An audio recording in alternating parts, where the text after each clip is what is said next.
Hola, ¿qué tal? ¿Cómo se encuentran? Muy buenas tardes. Pues ahora platicaremos del tema de la desconcentración administrativa, que es muy importante tomar en cuenta en relación a la materia que tenemos a cargo, que se refiere a lo que es la corrupción institucional y especialmente ejecutiva, ¿no? Veamos este documento. Dice, desde la década del 71 a 1980, el incremento poblacional y la necesidad de prestar a los ciudadanos servicios de manera más pronta y servicios públicos provocó que la administración pública buscara nuevas formas de organización que permitieran una mayor rapidez en la toma de decisiones. De esta manera se comenzó a promover en el país el establecimiento de un sistema de administración simplificado. Siempre ha sido una tendencia por parte del Estado, la manera de cómo podemos hacer la administración pública más pequeña y mucho más eficiente. Siempre fue una preocupación y una ocupación del mismo. Luego viene el mundo digital y el Estado encuentra la mejor herramienta para descomprimir y aligerar el sistema público de nuestro país. Con el gobierno digital, lo que hemos visto es que cada vez se utiliza menos personal y el objetivo especialmente es desarrollar mecanismos que nos permitan eficientar los recursos disponibles en las organizaciones públicas. Y eso seguramente será una constante y será permanente en el día a día. La simplificación administrativa implicó tanto la agilización de los trámites administrativos, limitando la cantidad de requisitos para su realización, y en el ámbito significó la adopción del modelo administrativo desconcentrado. Una de las políticas del actual gobierno ha buscado ser descentralizar las instituciones públicas y llevarlas a donde puedan estar más cercanos en la realidad del día a día, ¿no? Sobre todo con la cercanía del usuario final, ¿no? Creo que eso es un proyecto que no solamente tiene que ser a 6 años, sino que tiene que ser un proyecto ya institucional, un proyecto gubernamental, transaccional, que esperemos que funcione. Denme un segundo, ¿no? Para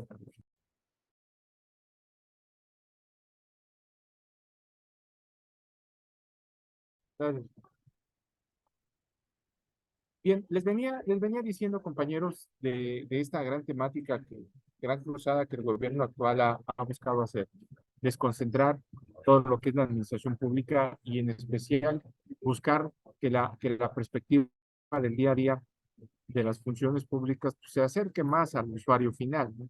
Y con eso descomprimir y aligerar y sobre todo llevar un desarrollo de riqueza a localidades en donde no se tiene. Y tiene mucho que ver porque que se establezca una oficina pública en un estado o en una región es de alto impacto en lo económico, en lo social, en la movilidad. O sea, no está del todo mal. Tal vez la manera, el procedimiento no es lo más adecuado, pero tiene un sentido lógico.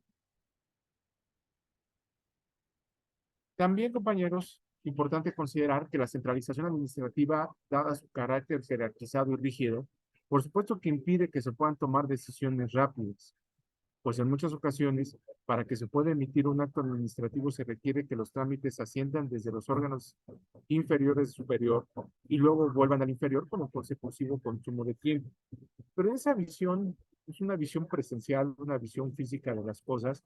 Podríamos estar parcialmente de acuerdo, pero ya no lo veo yo como y muchos ya no lo ven como un impedimento. Hoy con los esquemas digitales y sobre todo lo que nos enseñó la pandemia, ya no necesitas tener en presencia física a todas las personas de una oficina para poderlos integrar y para poder realizar funciones y tomar decisiones, ¿no? Incluso el tema tan interesante del metaverso ha llevado también ya a generar modelos y reuniones digitales con esquemas totalmente no presenciales con excelentes resultados, ¿no? Pero bueno, pues es la tendencia que actualmente se está siguiendo a nivel gubernamental.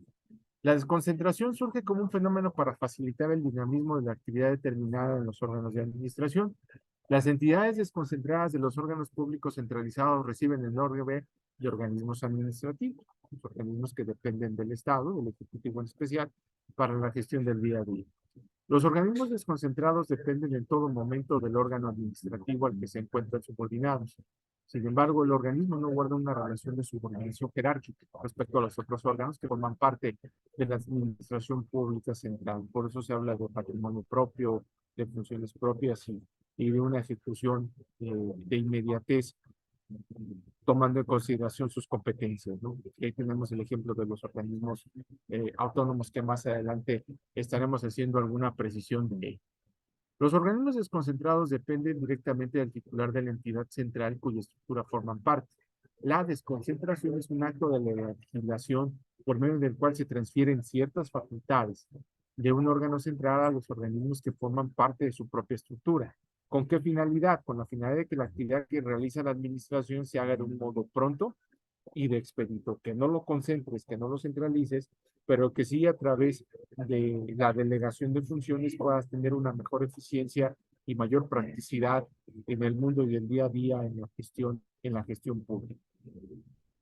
No tendríamos por qué pensar en corrupción si las cosas y los órganos internos y de control estarían trabajando correctamente, pero bueno, sabemos de que el valor o antivalor es parte del ser humano y siempre debemos de considerar. El organismo desconcentrado tiene una mayor, como lo dice aquí, una cierta autonomía a la que le llaman técnica, que significa el otorgamiento de facultades de decisión limitadas y cierta autonomía financiera presupuestaria según explicaciones. Lo que se busca en estos organismos es que tengan una capacidad de gestión en la toma de decisiones, pero también una capacidad financiera. Sabemos y entendemos que en todo el servicio público hay una dependencia presupuestal.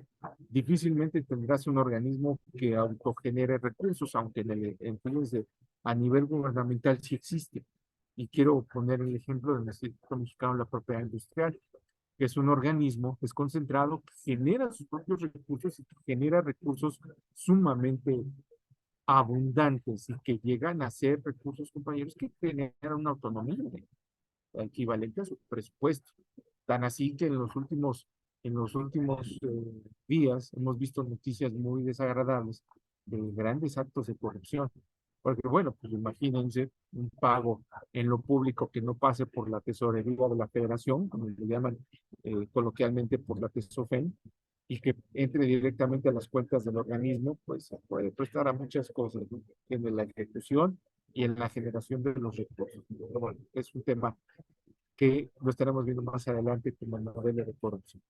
No obstante el otorgamiento que la ley hace de dicha autonomía técnica y presupuestaria, el organismo carece de capacidad jurídica porque la capacidad jurídica y la función me pertenece a la cabeza del sector.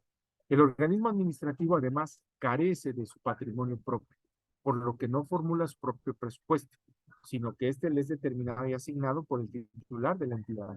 Aunque bueno, hay algunas excepciones como las hemos venido platicando con ustedes. Respecto a las facultades administrativas que son otorgadas al organismo administrativo, estas pueden ser en todo momento desempeñadas directamente por el órgano central del cual depende, por lo que no existe una verdadera transferencia de facultades del órgano desconcentrado. Ya en las sesiones subsecuentes estaremos viendo algunos ejemplos que son muy importantes en esto. El 17 de la Ley Orgánica de la Administración Pública regula la creación de órganos desconcentrados, que les estarán jerárquicamente subordinados y que tienen las facultades específicas para resolver sobre la materia y dentro del ámbito territorial que se determine en cada caso por cada una de las leyes aplicables de cada órgano central. Regula la creación de órganos desconcentrados, la ley, es decir, existe esa facultad, aunque la tendencia no es pues, generar órganos desconcentrados. La tendencia es quitar órganos concentrados, órganos centrales y empezar a compactar el sector público. Y el gobierno actual, y no lo entendemos, ha sido altamente criticado por eso. Y como les vuelvo a insistir, es una política internacional. Lo que a muchos no les gusta son las maneras, podrían ser mejores, podrían ser mucho más eficientes o tener un sentido, una lógica. La realidad es de que, bueno, pues, a nadie le gusta que muevan estructuras porque hay afectaciones directas e indirectas. Las afectaciones directas son para los servidores públicos que laboran ahí y las indirectas, por supuesto, están en función de todos los proveedores, insumos, recursos y demás que están alrededor de estos niveles. En algunos casos de los órganos concentrados encontramos al sistema de administración tributaria, que ya tiene un carácter pues casi igual que el SAT, que las que hacen por el grado de importancia de las funciones que hacen.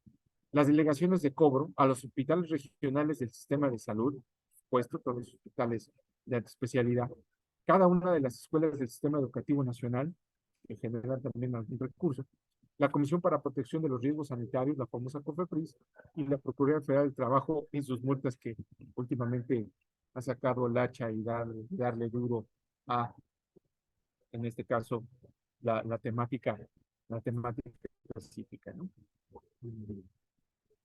En ese sentido, compañeros, algunos ejemplos de administración pública desconcentrada los encontramos en los siguientes organismos: el SAT, el Instituto Nacional de Derechos de Autor, por supuesto, genera recursos, el Instituto Nacional de Migración, también con un organismo desconcentrado que las funciones, por supuesto, son sumamente importantes y trascendentes en el día a día y en las competencias que tienen a su cargo, y la Comisión Federal para la Protección de Riesgos Sanitarios, la famosa COFEPRIS.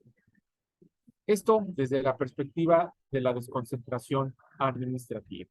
Ahora veamos otro documento que también es sumamente importante en relación a los esquemas que estamos planteando, estamos viendo, que vienen a apoyarnos a la temática de la desconcentración administrativa desde una visión de ventajas y desventajas. A continuación, lo voy a proyectar. Un segundo.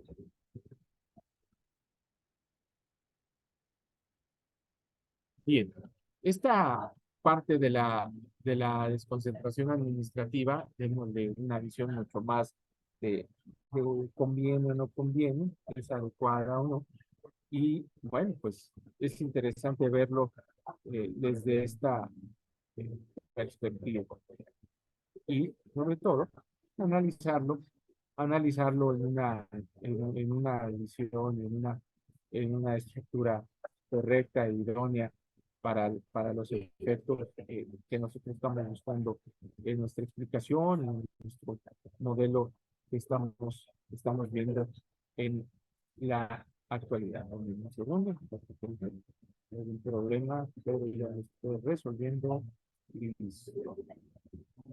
Ya. Ahora bien, empecemos. La organización administrativa desconcentrada, ¿sí?, es una concepción nueva y algunos de los autores en la materia administrativa la ubican como un término medio entre la centralización y la descentralización administrativa. ¿Sí? Importante entenderlo así. Es una técnica de organización que consiste en reconocer importante poder de decisión a los agentes de poder central, colocados a la cabeza de diversas circunscripciones administrativas de diversos servicios. Sabemos históricamente y desde la visión de la administración que concentrar el poder en pocas personas o la toma de decisiones puede llegar a ser perjudicial en lugar de benéfico. Por eso es importante tomar en consideración la manera en que nosotros vamos a ver esta parte. ¿Qué ventajas se tiene? Godínez Bolaños en su obra señala que de la desconcentración tiene las siguientes ventajas.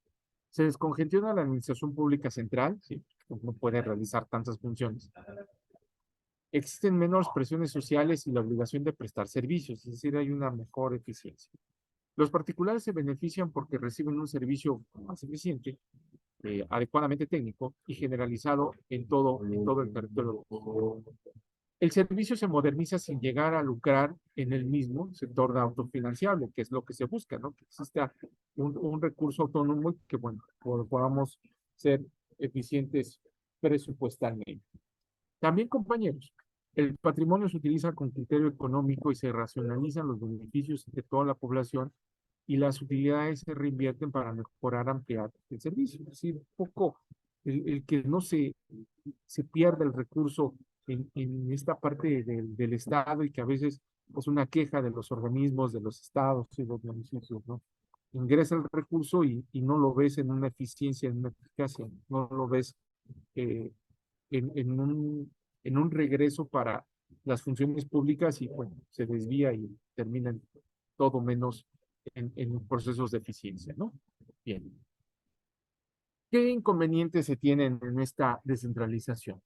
Los inconvenientes están en función de la crítica que se crea un desorden, y a veces pues, a quien le toca, hay dudas en ese sentido, naturales, por supuesto, por parte del gobernado, incluso de la propia función pública.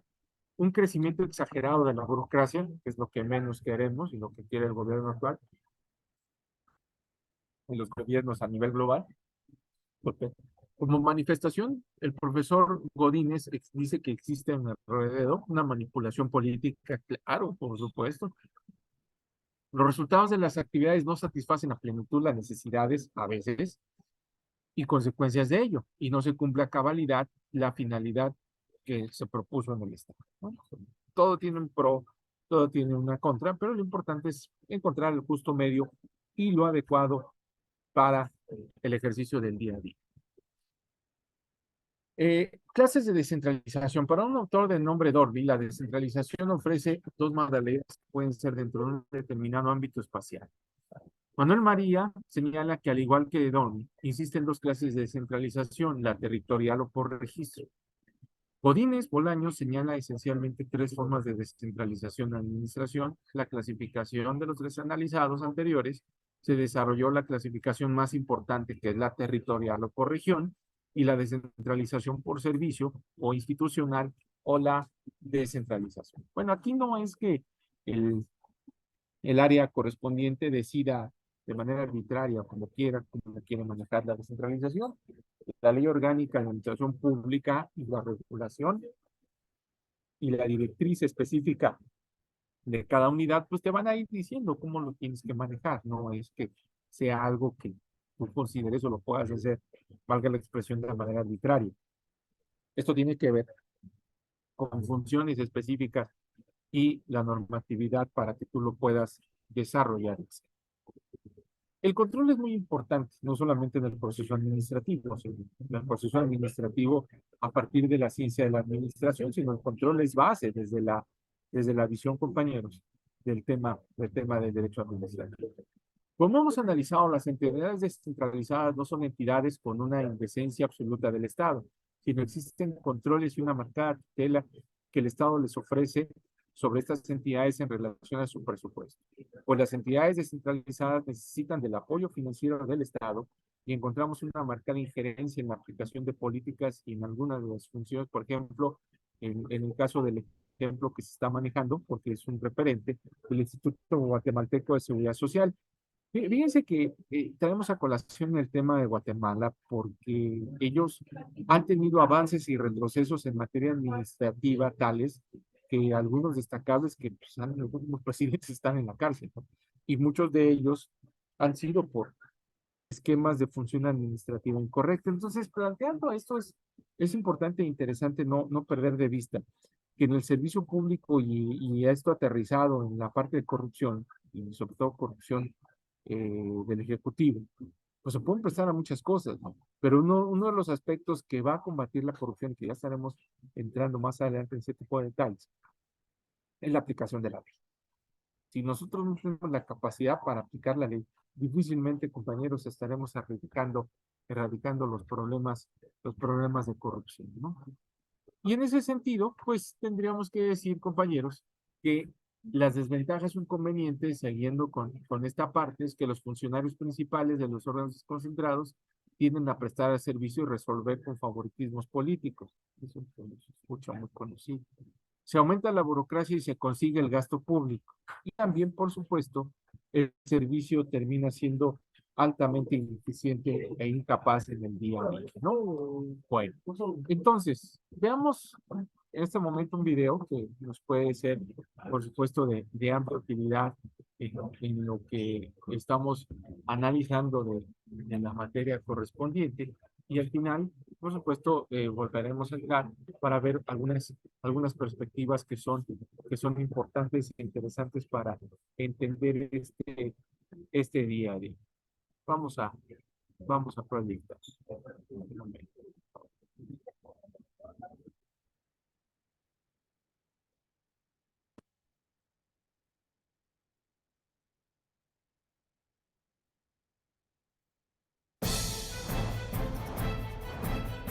Dos fenómenos de la administración pública basados en su estructura jurídica son los organismos descentralizados y los organismos desconcentrados.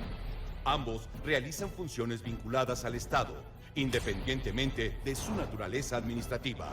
¿Qué importancia tiene la autonomía o sujeción administrativa de un organismo para desempeñar sus tareas? ¿Qué diferencia marcan los organismos descentralizados y desconcentrados en el servicio a la sociedad? Y para hablar de descentralización y de desconcentración, hoy nos acompañan la doctora Rosa Carmen Rascón. Ella tiene su doctorado en Derecho por la Universidad Nacional Autónoma de México. Fue servidora pública en Administración Centralizada y en Administración Paraestatal. Es profesora en la Facultad de Derecho de la UNAM. También está con nosotros el doctor Gustavo Rendón Huerta. Él es profesor de Derecho Administrativo en la Universidad Nacional Autónoma de México. Fue subprocurador fiscal de Asuntos Penales en la Procuraduría Fiscal del Distrito Federal. Fue director jurídico consultivo en la Secretaría de Hacienda. El día que le dije a alguien, "Can you help me?", porque estaba perdido en medio de las montañas de un país remoto. El día que aprendí que Acompáñenos para que luego juzgue usted. Muchas veces escuchamos en los medios, leemos en los medios sobre desconcentración y descentralización administrativa. ¿Hay alguna diferencia o estamos hablando de lo mismo? No, son dos formas de organización administrativa totalmente diferentes. Podemos confundirnos. Por ejemplo, si yo estoy de pie frente al edificio, ese enorme edificio que tiene Comisión Nacional del Agua en Insurgentes, no sé realmente decir qué es, puedo hasta confundirme con una secretaría. Tiene esa dimensión también, ¿verdad? Pero ese es un órgano desconcentrado. Entonces, no es a primera vista conocer el nombre de la institución lo que me va a permitir saber su naturaleza jurídica. ¿Y la descentralización qué sería entonces? Otra de las formas de organización administrativa, pero que ya no guarda dependencia, como la desconcentración, que guardan dependencia y subordinación al poder central, a la centralización administrativa. Y la descentralización administrativa se libera de esa jerarquía y tiene lo que hemos llamado autonomía en nuestro orden jurídico, y en otras latitudes jurídicas, en otros órdenes jurídicos se les llama autárquicos. Autárquicos. Sí. ¿Cuándo comenzó la descentralización y la desconcentración en nuestro país? Yo recuerdo, por ejemplo, que en el sexenio 1976-1982 comenzó a tener preponderancia el tema, pero antes habíamos hablado ya de esto. Sí, de formas de organización administrativa. De hecho, hay que decirlo, la ciencia de la administración es la que determina que cualquier forma de organización debe estructurarse de manera ordenada para poder funcionar. Entonces nos dice que, bueno, hay la centralización administrativa que guarda unidad de decisión, de acción, de mando, de control. Fue en cualquier organización el primer fenómeno que se da es la centralización. Los otros dos fenómenos, como bien decía la doctora, es descentralizar o desconcentrar. El problema es que semánticamente significan lo mismo. Exacto. Solamente, como bien señalaba la doctora, hay características muy notables. En nuestro país, como bien decía, la reforma administrativa de 1976 marcó formalmente el parteaguas para delimitar perfectamente estos tipos de organización. Pero desde principios del siglo XX ya habían nacido algunos organismos que tenían características descentralizadas o bien desconcentradas. Y tenemos organismos descentralizados. Sí. Tenemos organismos desconcentrados. Órganos desconcentrados. Y más recientemente, organismos constitucionales autónomos. Otra categoría distinta. ¿Es otra categoría? Yo pienso es otra categoría distinta. Lo tendríamos que deslindar, distinguir de las formas de organización administrativa.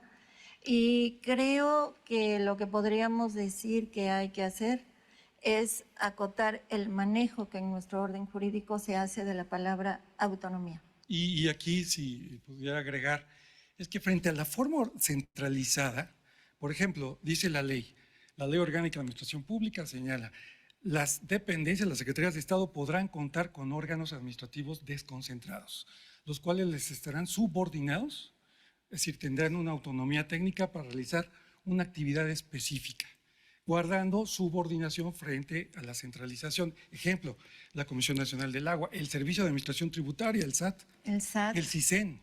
Cada secretaría aglutina puede aglutinar órganos desconcentrados.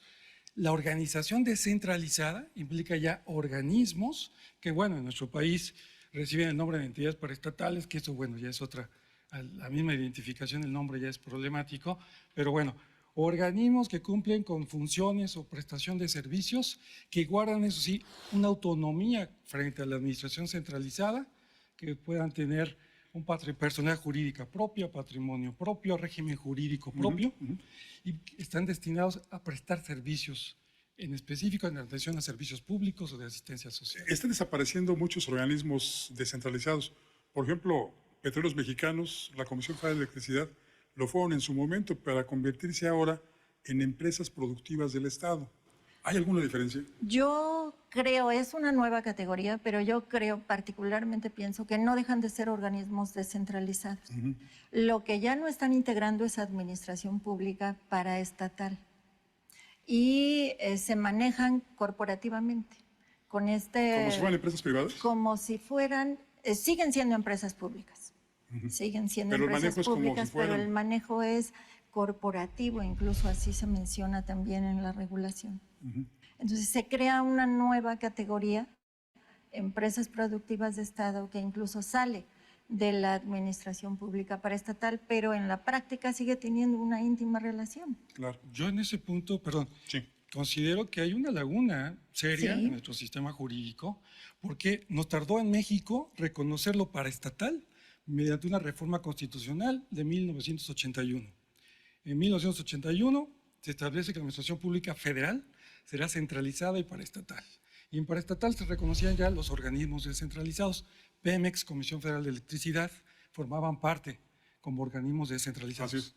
La Ley Federal de Entidades Paraestatales y su reglamento decía, bueno, cierto tipo de organismos serán empresas públicas por la forma en que producen bienes o servicios, deberán tener rentabilidad financiera. Y ahora llega este esquema que, en mi opinión, sin ningún fundamento de fondo que sustente, dice, bueno, ya no son paraestatales, ahora son empresas productivas. Y yo ahí, desde el punto de vista jurídico, bueno, ¿y cuál es su esencia? No tiene un sustento jurídico. Yo considero que no. Pienso que la esencia sigue siendo un organismo descentralizado. Bueno, incluso del Sí. nombre, ¿no? Sigue siendo empresas productivas del Estado. Del Estado. Lo cual querría decir que son paraestatales, ¿no? Existe un organismo descentralizado porque el Estado lo quiso crear. No es una potestad alejada del Estado, no, al contrario. Claro. Por la potestad estatal es que existe el organismo descentralizado. Y cuando hablamos de descentralización, muchos pensamos, la Ciudad de México ya es enorme, es una megalópolis. La verdad es que si sigue creciendo, pues no sé a dónde podremos llegar, a los límites de Cuernavaca, a los límites de Pachuca, qué sé yo, más allá todavía. Y muchas veces se plantea en el término descentralización que hay que sacar dependencias de la Ciudad de México. Creo Se que ha ahí intentado, estamos confundiendo descentralización administrativa con desconcentración territorial. Creo que eso es lo que estamos confundiendo. Porque la descentralización, específicamente el organismo público descentralizado, tiene un objeto preciso señalado en la ley. Entonces, realizar actividades estratégicas o prioritarias, me va a corregir, yo creo, aquí el doctor Rendón Huerta, si me falta alguna, realizar, obtener recursos para la asistencia social o para la seguridad social, prestar servicios públicos o de servicio social, por ejemplo, de servicio social, el Instituto Nacional de la Juventud. Son organismos descentralizados. Entonces, ese es su objeto preciso. Un descentralizado puede servirse de la forma desconcentrada también territorialmente. Entonces, pueden coexistir esas formas. Recientemente uno de los candidatos a la presidencia de la República habló precisamente de esta desconcentración territorial y señalaba que muchas dependencias del Ejecutivo, secretarias del despacho presidencial, no tenían razón de estar en la Ciudad de México, que deberían ir, por ejemplo, recuerdo Agricultura al estado de Sonora. Marina, se ha hablado muchas veces que se vaya a Veracruz. ¿Esto es posible? ¿Es factible? Considero que sí es factible, aunque también hay que reconocer que ya está en la ley, está determinado que las secretarías pueden tener delegaciones. Es decir, así como tienen órganos desconcentrados, tendrán delegaciones cubriendo un ámbito territorial o regional, ¿sí?, de acuerdo a las necesidades de la población. Es decir, una dependencia ya cuenta con delegaciones. Trasladar en esta desconcentración territorial que señala la doctora, a las oficinas centrales, a otra entidad, va a implicar que también en la Ciudad de México existe una delegación. O sea, Claro. de todos modos va a haber una delegación. Así es. Tal vez eso tendría una ventaja, ser el detonador del desarrollo para determinada región. Yo ahí diría, hablando rápidamente, que ojalá no las colocaran en las capitales de las entidades federativas para no reproducir el modelo de la Ciudad de México, sino en zonas que necesiten ese detonador para el desarrollo. Y En sobre algunos todo, casos sí tendría que ser la capital. Por ejemplo, en Guerrero está más desarrollado Acapulco que Chilpancingo, la capital. habría que ver si eso sirve al desarrollo del país, si eso es conveniente al desarrollo del país. Y desde luego bajo una estricta planeación. Sí, porque tenemos las experiencias ya no tan cercanas de la desconcentración territorial del INMECAFE, el Instituto Mexicano del Café, que se fue a Jalapa, y del Instituto Nacional de Geografía, Estadística e Informática, que se fue a Aguascalientes. Causaron graves problemas en las zonas a las que llegaron. Usted lo refería. Creo que ahí importa mucho la planeación. Cuidar todos los detalles. Una verdadera administración inicia con una adecuada planeación Claro. y organización. Pero ahora bien, hay que recordar también que, bueno, tenemos que hacer uso de la tecnología. Afortunadamente, los sistemas, los medios de innovación tecnológica, pues digo, permiten hacer ese planteamiento de tener oficinas centrales de las dependencias en ciertas ciudades al interior de la República, funcionando, es decir, conectadas obviamente con el resto, porque la administración pública no funciona independiente. Claro. Hay dependencias globalizadoras. Y están interconectadas unos con Exacto. otros. Hacienda y Función Pública son Por las ejemplo, globalizadoras, son las tienen que ver, es porque la ley orgánica de la administración pública, refiere a esa congruencia global que tiene que ver con programación y presupuestación. Claro. Pues el tema da para mucho más. Yo creo que tendremos que platicar de esto en una próxima ocasión. Mientras tanto, les agradezco mucho, doctora. Al contrario, muchas gracias por la venir. invitación. Doctor, gracias por venir. Muchas gracias. Buenas noches. Aunque semánticamente tienen los mismos significados, desconcentración y descentralización son cuestiones muy diferentes. Ya escuchó usted a los expertos. Ahora, juzgue usted. Soy Francisco Rodríguez, le agradezco su atención. Lo invito a que nos reencontremos aquí la próxima semana. Mientras tanto, le deseo como siempre buenas gracias y muchas noches.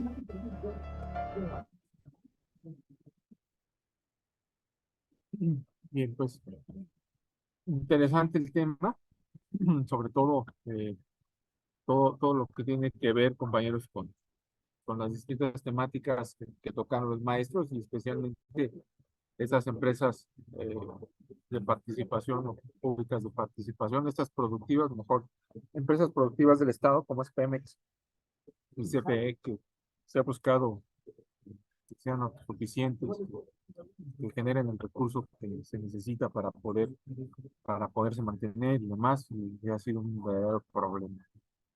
Tanto CFE como Pemex se han mostrado ser altamente ineficientes. También cambiar el modelo en pocos años no es fácil, pero pues hay que replantearse en un futuro porque no podemos seguir generando, o no debemos, mejor dicho, seguir generando recursos, destinarlos a una estructura que ha demostrado su parte de improductividad. Veamos un video a continuación de empezarle a entrar a las distintas temáticas relacionadas con la corrupción del Ejecutivo, ¿no?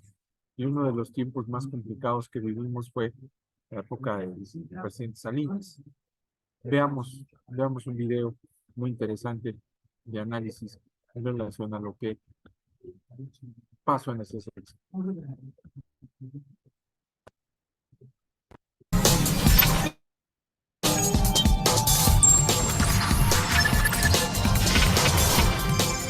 Antes de ver este video, suscríbete y activa la campanita para no perderte las noticias más importantes de la región de Cholula, Huejotzingo, San Martín Texmelucan, Puebla y Tlaxcala en México.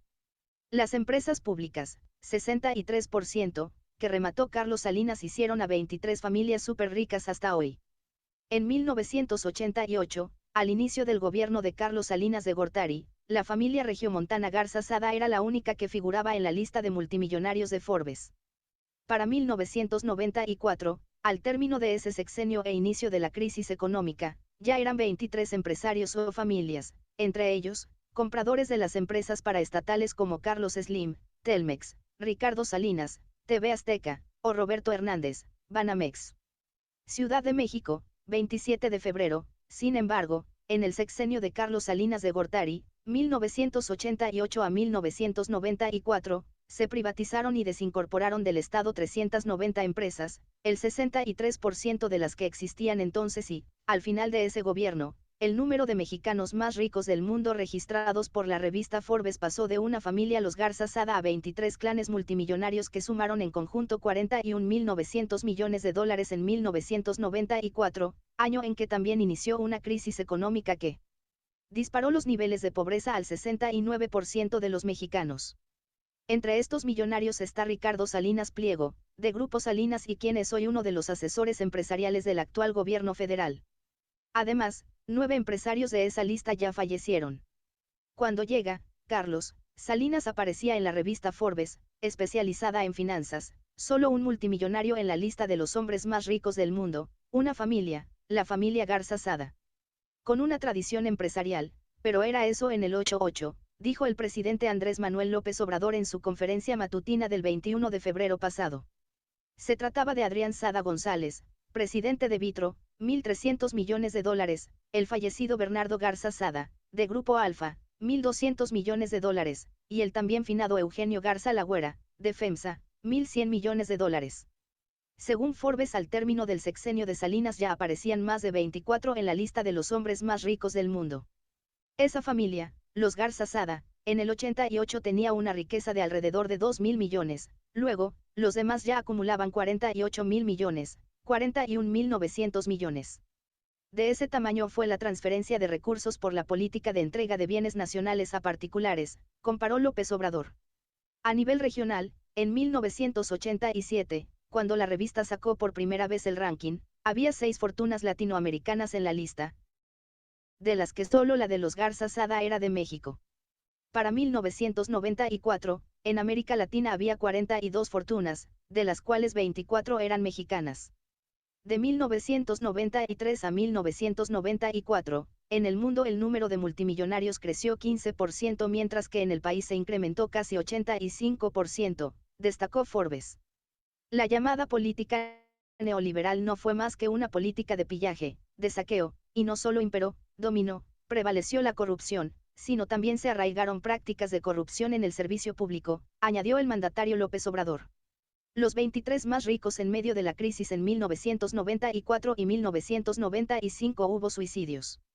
El peso se desplomó un 43% frente al dólar en ese periodo, las deudas de las empresas se dispararon, algunas quebraron por lo que miles de quedaron sin empleo y los ciudadanos, debido a las tasas más altas, debían más dinero del que pidieron prestado a los bancos.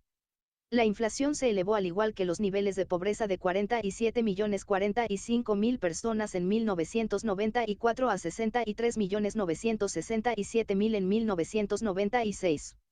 En medio de ese caos, 23 familias mexicanas elevaron su fortuna y se ubicaron entre las 358 personas más ricas del mundo, de acuerdo con Forbes, publicación estadounidense que lo atribuyó a la liberalización comercial, la privatización y al Tratado de Libre Comercio de América del Norte, firmado por Carlos Salinas de Gortari con Estados Unidos y Canadá. La publicación destacó que durante los gobiernos de Miguel de la Madrid y Carlos Salinas el número de empresas de propiedad estatal cayó de 1.155 a menos de 200. Solo con Salinas de Gortari, se desincorporaron 390 empresas paraestatales, el 63% de las que existían. Respecto a la compra de paraestatales, destacan Carlos Slim Elú a Teléfonos Mexicanos, Ricardo Salinas Pliego a TV Azteca, Roberto Hernández Ramírez a Banamex, Roberto González Barrera a Banorte, y, sobre el goce de concesiones mineras, Alberto Bailleres González y Jorge Larrea Ortega, padre de Germán Larrea Mota Velasco de Grupo México, cuya minera Buenavista causó un derrame de tóxicos en ríos de Sonora en agosto de 2014. El lunes pasado, el presidente Andrés Manuel López Obrador se reunió con Germán Larrea para pedirle que recuperen los 65 cuerpos de mineros sepultados tras el accidente en la mina Pasta de Conchos. Durante su campaña, dijo que antes de Salinas no aparecía en la lista de los hombres más ricos del mundo, sino hasta que se le entregó la mina histórica de Cananea, en Sonora. Hablamos de un número reducido de individuos que controlan la mayor parte del capital privado del país, actividad industrial, comercial y financiera, cabezas de todos los principales grupos económicos, los únicos posibles compradores de las empresas paraestatales puestas a la venta, incluidos los bancos, únicos beneficiarios de los programas modernizadores del gobierno, escribió en 1996 la socióloga por la UNAM, Elvira Concheiro Borges en el libro El Gran Acuerdo. Gobierno y empresarios en la modernización salinista. Para la académica, en ese periodo el proyecto empresarial se sustentó luego del proteccionismo estatal y la crisis económica de la década de los 80, que provocó venta y unión de filiales, en la amplia privatización económica, la apertura al exterior y la reestructuración y flexibilidad de las relaciones laborales, así como en la fuerte relación entre gobierno y sector privado. Carlos Slim Elú, quien compró al gobierno Teléfonos de México, Telmex, en 1990, entró a la lista de Forbes y para 1994 ya tenía $6.600 millones, 215% más que en 1992 cuando contaba con 2.100 millones. La publicación lo describió así hace casi 3 décadas, controla compañías que representan 22% de la capitalización mercantil de la bolsa mexicana. El grupo Carso tiene intereses que van desde llantas hasta cigarros. Pero por la reforma en telecomunicaciones de 2014 el poder de América Móvil se afectó por la entrada de AT&T, EU, y Telefónica, España, como competencia de Telmex Telcel. La volatilidad del dólar, por Donald Trump y el Brexit, también afectaron las finanzas de sus otras compañías aglutinadas en Grupo Carso y Minera Frisco. Aunque sigue en la lista, en mayo de 2013 el fundador de Microsoft Bill Gates le arrebató el título de el hombre más rico del mundo que tuvo durante 4 años consecutivos. Dueño de Grupo Televisa, Emilio Azcárraga Milmo el Tigre, poseía $5.400 millones aquel 1994. Actualmente, ya sin la familia Azcárraga en la dirección, la televisora reportó una utilidad neta de $56.5 millones durante el cuarto trimestre de 2018, una caída del 83.6% con respecto al mismo periodo de 2017, cuando obtuvo $343.3 millones. Pese a ello, Azcárraga ya continúa en la lista de Forbes con $1.700 millones. La familia Zambrano Treviño, de Cementos Mexicanos, Cemex, poseía $3.100 millones al término del salinismo. Lorenzo Zambrano, uno de los fundadores, murió en 2014 y su sobrino Marcelo Zambrano desapareció del top. Otro beneficiado del sector de telecomunicaciones fue Alejo Peralta, dueño de Usacell, quien contaba con $2.500 millones. En 1997 falleció. Con la apertura del país al exterior, Jerónimo Arango, cofundador de Aurrera, se alió con Walmart. Para 1994 ya tenía $2.200 millones, y sigue en la lista de Forbes. Alberto Bailleres González, el tercer hombre más rico de México, entró a la lista de Forbes tras las concesiones mineras del gobierno a su compañía Grupo Peñoles. En 1994 tenía $1.900 millones y actualmente goza de $10.700 millones, también fruto de Palacio de Hierro y Seguros GNP. Otro minero fue Jorge Larrea Ortega con $1.100 millones.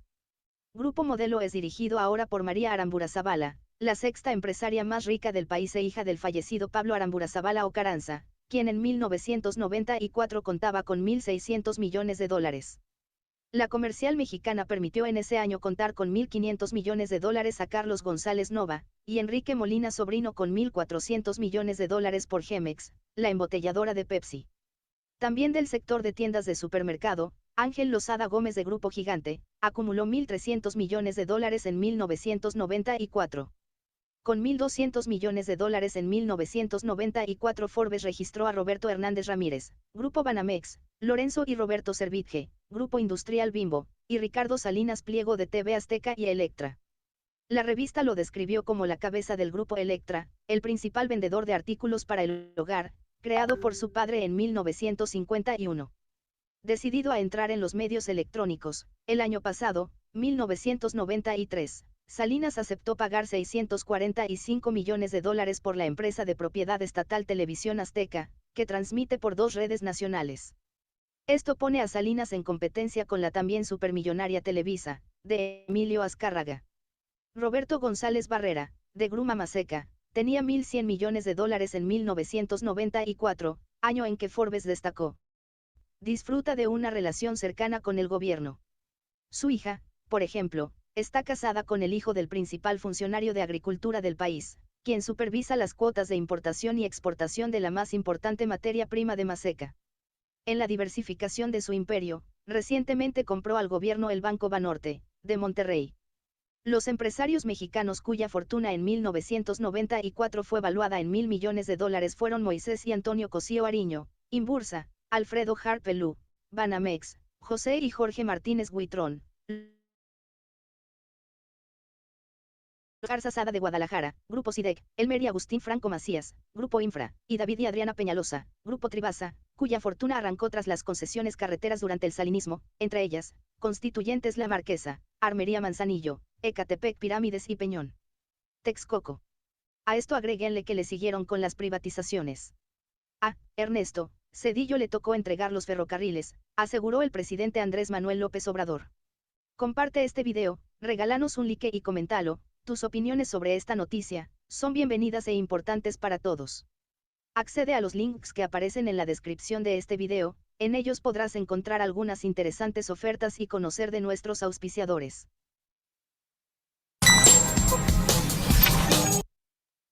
Bueno, pues como vemos, compañeros, el tema de la corrupción ha sido un tema puesto permanente y pues en la manera de, pues no aquí no es desconcentrar, de descentralizar. Aquí el tema se refiere a literal, pues separar los activos del Estado y pasárselos a manos privadas.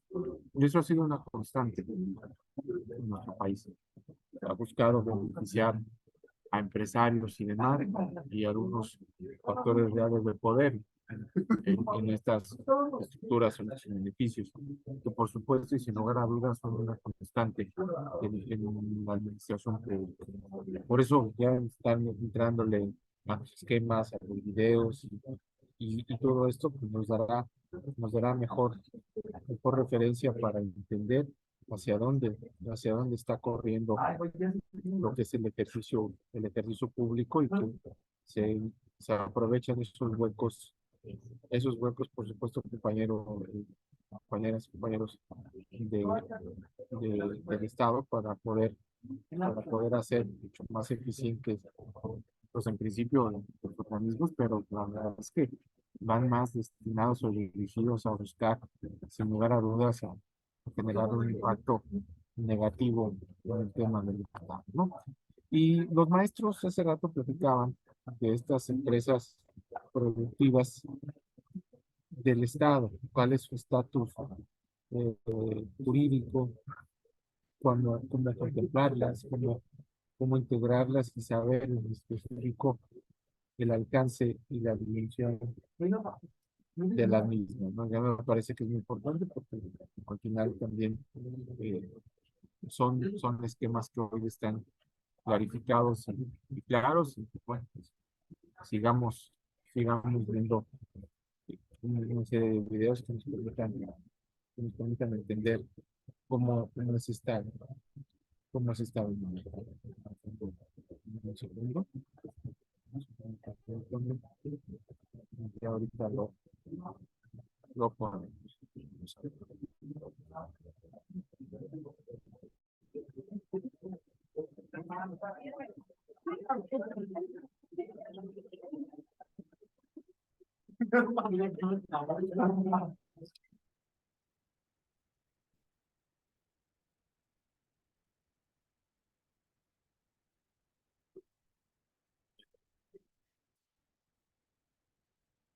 Lo vemos.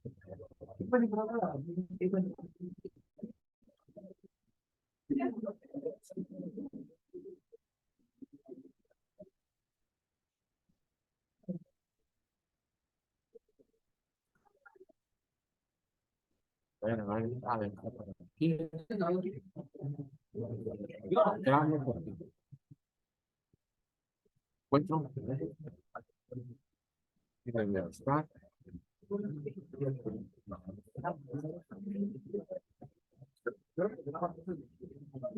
Bien.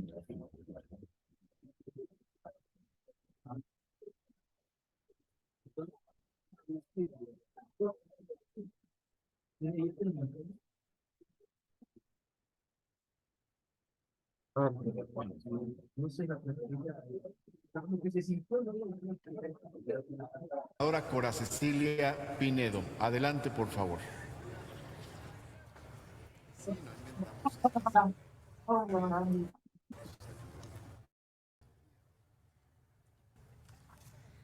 Gracias, senador presidente. Quiero aclarar que efectivamente estamos los integrantes de la Comisión de Energía trabajando en una de las salas de este Senado, pero ya no estamos atendiendo los asuntos de los dictámenes que se van a discutir. El tema que se está tratando en este momento en la Comisión de Energía es el tema de la alerta de la situación que está prevaleciendo en el tema energético en la península de Yucatán, y está ahorita presente el ingeniero Alfonso Morcos Flores, quien es el director general del SENACE. Estos dictámenes que estamos poniendo a su consideración para la votación estuvieron concluidos el día de hoy a tiempo, antes de que iniciara esta sesión, para la propuesta que se hace de idoneidad para los consejeros independientes del Consejo de Administración de Petróleos Mexicanos, y el día de ayer los consejeros independientes. Entonces, creo puntual aclarar este punto, porque bueno, sí es verdad que estamos trabajando en la Comisión de Energía, pero no es para estos dictámenes que están ya puestos a votación. Senadoras y senadores, es una realidad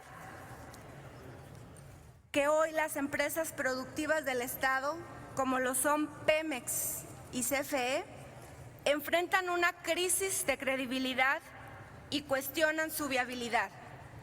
Esta situación es resultado de la gestión de los últimos años. Lo evidente es que entre la corrupción y malas decisiones han colocado a estas empresas en esta situación. Ha sido decisión de este gobierno de la Cuarta Transformación rescatar a Pemex y rescatar a CFE. En el grupo parlamentario del Partido del Trabajo confiamos en la estrategia del presidente. Confiamos en que ha puesto enormes esfuerzos para hacer de Pemex un pilar para el desarrollo nacional y de la Comisión Federal de Electricidad, una empresa más eficiente y moderna que sea garante que México cuente con la capacidad para que la economía continúe con su crecimiento y los mexicanos tengamos acceso a energía en mejores condiciones y costo. Hoy tenemos la responsabilidad de aprobar las propuestas del Ejecutivo para ocupar los cargos a consejero independiente para el Consejo de Administración de la Comisión Federal de Electricidad y del miembro independiente del Comité Técnico del Fondo Mexicano del Petróleo para la Estabilización y el Desarrollo. En la conformación del Consejo de Administración de la Comisión Federal de Electricidad existen 4 consejeros independientes propuestos por el Ejecutivo Federal y ratificados por el Senado de la República. Este Consejo de Administración es el responsable de establecer las políticas, lineamientos y visión estratégica de la Comisión Federal de Electricidad, así como la investigación y desarrollo de las actividades relacionadas con la generación, transmisión y desarrollo de la energía eléctrica. Los consejeros deben desempeñarse con imparcialidad, profesionalismo, transparencia y ética para beneficio de la CFE, así como para los intereses del país. Por otro lado, el Fondo Mexicano del Petróleo para la Estabilización es un fideicomiso público del Estado y su finalidad es recibir, administrar y distribuir los ingresos, salvo los provenientes de los impuestos, derivados de las asignaciones y los contratos en relación al artículo 27 de la Carta Magna y relativos a las actividades de exploración y extracción de hidrocarburos. Este fondo es administrado por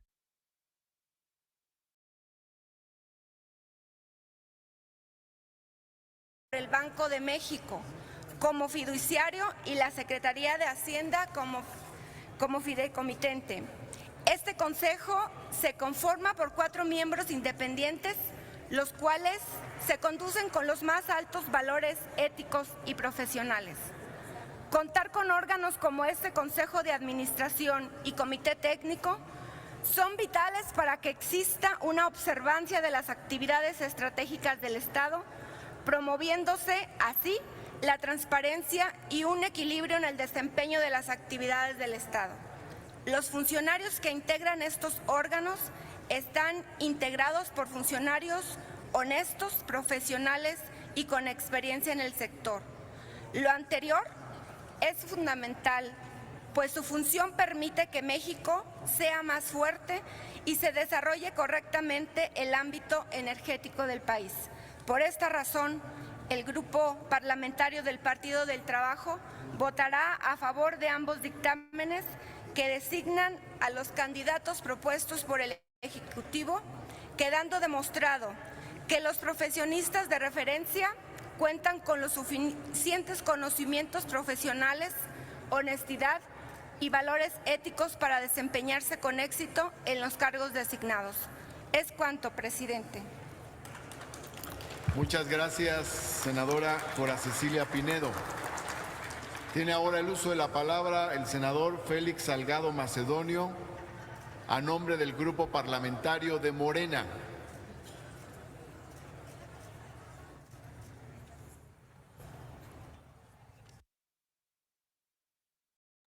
Bien, pues con lo anterior, compañeros, vemos que la parte de descentralización administrativa es sumamente compleja, que es muy fácil vincular algunos conceptos a lo que nosotros estamos manejando y a mí me parece que es aquí donde está la diversa problemática que vivimos y por eso se genera una gran cantidad de corrupción en el Ejecutivo. Primeramente por el gran tamaño que tiene, y segundo por el desconocimiento de las funciones del día a día y en especial el tercero, que no tenemos verdaderos órganos de fiscalización o de regulación para una mejor revelación y uso de pues, lo que es la norma en las plataformas correspondientes y poder revisar y escudriñar el ejercicio de lo público, ¿no? Me parece que ahí está todo lo que es el tema que vamos a considerar y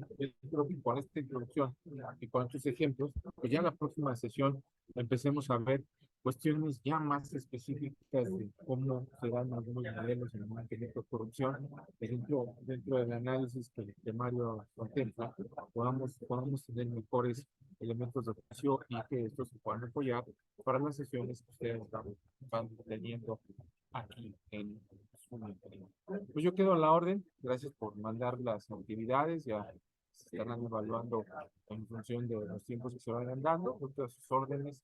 Muchas gracias y en un paso extraordinario. Nos vemos la próxima semana. Muchas gracias.